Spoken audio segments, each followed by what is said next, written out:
Isang araw, sa field trip news pinapaliwanag ng guro na ito ang Taal Basilica na itinayo noong 1575. Habang papasok ay tinuturo na ng guro kung sino ang naging pundasyon ng simbahan. Makikitang dito pa lamang ay nagtatawanan na si Jose at ang kanyang kaklase.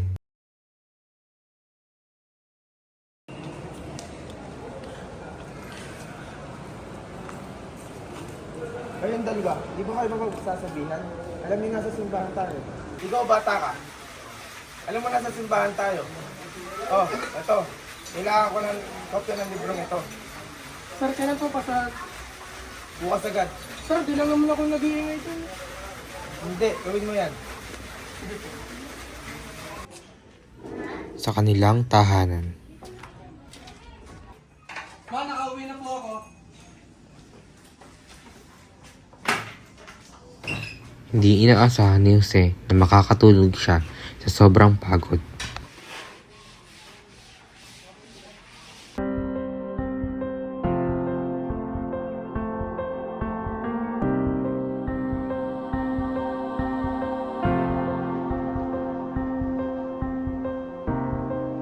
Ma, pamilya lang lugar. Puntahan ko na to.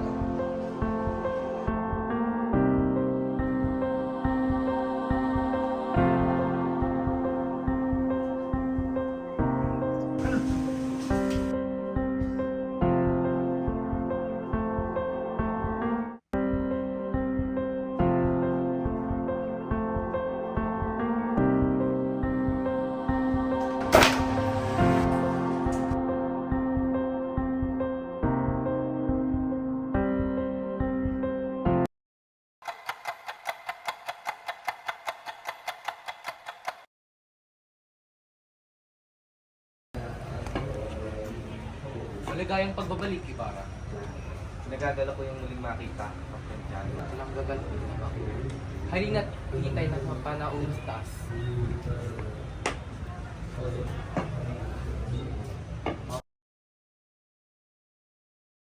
Diyos mio! Ano bang nangyayari? Tila may kumusyon sa pagitan ni Ibarra at ni Padre Damaso. Oo nga, ano ba ang nangyayari? Hindi ko nasundan mula sa labas. Hindi ko inaasahan na magkakaganito. Ngunit batid ko, sa pinagdiskusyonan ito, ay mangyayari ngayong gabi. Ano kaya ang sinabi ni Ibarra at tila galit na galit na Apura? Hindi gantong salubong ang inaasahan ng lahat. Ngunit parang nagulat ang marami. Isa lang ang tiyak ng hindi na malinaw na relasyon sa pagitan ni Padre Damaso at Ibarra. Senyores, Kapitan Tiago, kababalik ko lang mula Europa. Kaya't sana'y manawaan niyo kinakailangan kong umalis agad. Pupunta pa ako sa San Diego sa darating na araw para sa Todos los Santos. Talaga bang hindi mo na maantay ang aking Maria Clara? Kay tagal yung hindi nagkita. Pasensya na po kayo, Don. Ngunit malaga ang aking pinagtatagpo ngayon. Kung gayon, patnubayan nawa ang iyong paglalakbay.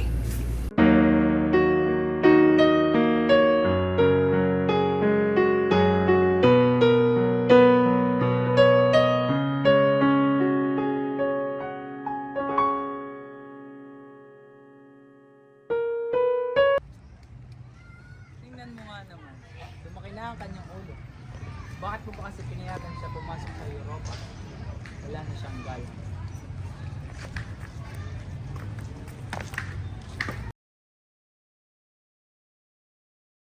Minod ko, tila siyang pangarap lang ang pagsisikap ko sa Espanya. Binata, mag-ingat ka sa mga kalaban. Kadalasan, ang sobrang katahimikan ay nagdadala ng panganib.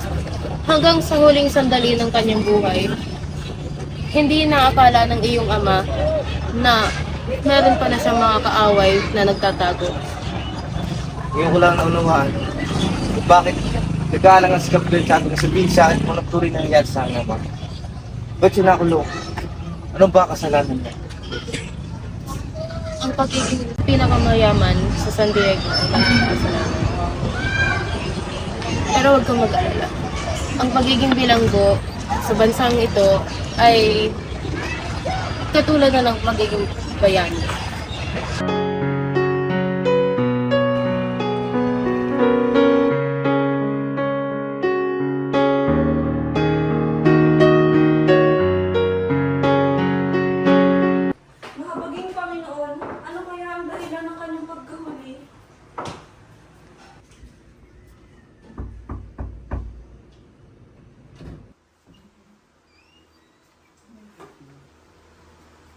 araw, Tia Isabel. Nais ko lang po makausap si Maria Clara. Ay, narito siya. Sige, tuloy ka.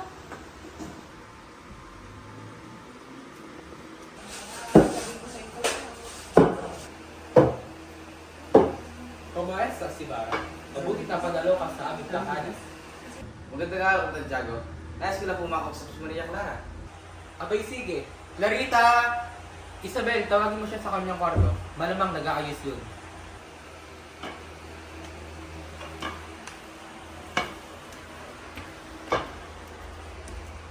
Napakaswerte ko na ipagkasundo tayo ng ating mga magulang sa isang kasal.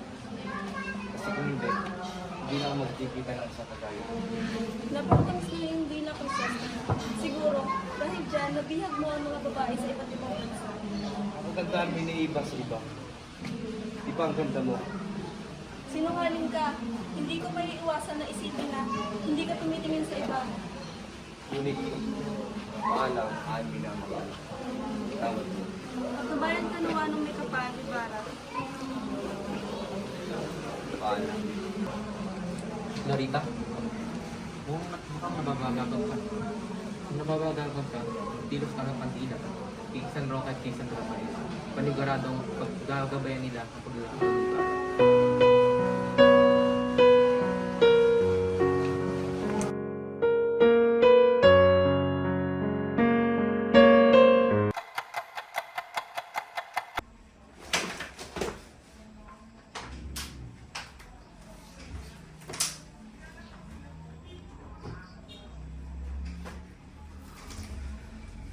Panaginip pa ng lahat.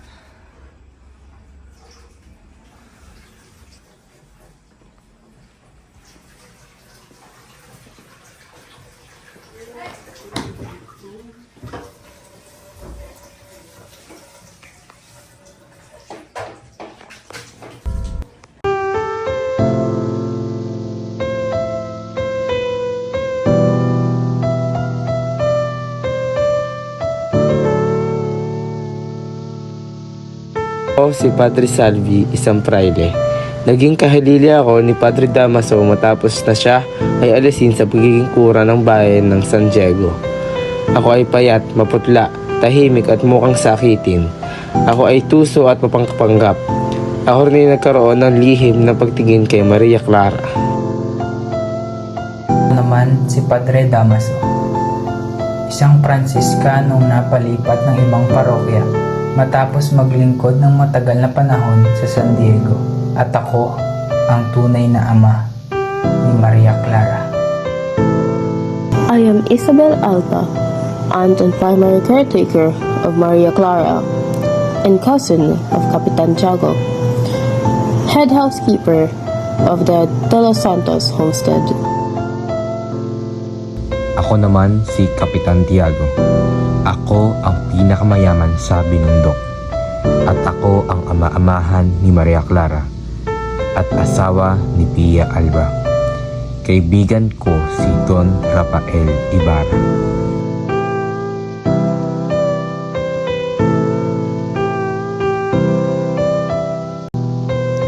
Ako si Maria Clara de los Santos y Alba, madalas na tinatawag na Clarita.